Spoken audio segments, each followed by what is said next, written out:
I first wanted to get a sense from you both. Did you all participate in working on this legislation, giving ideas on how to address the situations you brought up?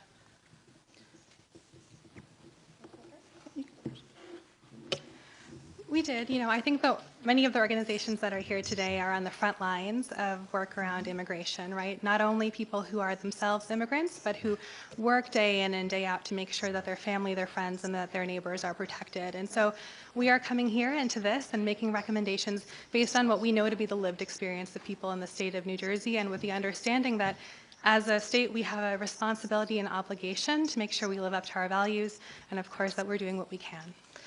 But you know that there's current litigation going on with laws like this. So I'm wondering if you gave any advice as to avoid the pitfalls of those different state legislations in this situation. Francesca, do you want to share from Lawrence?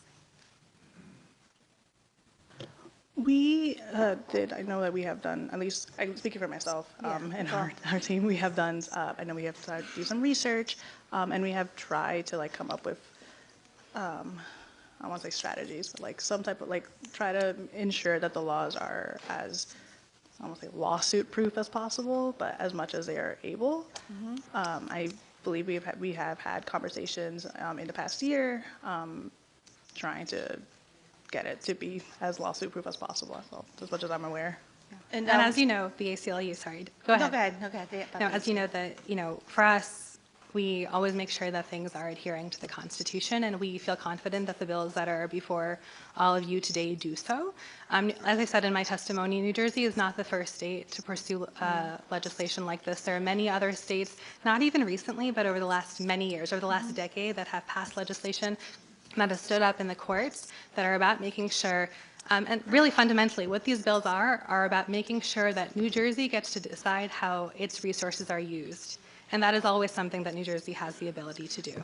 Yeah, I'm afraid it goes a step further. That's why, and I could see where the argument's going to be made at the federal court. That's why I'm asking if you were able to provide some insight on how to avoid the ultimate legal costs associated with this action.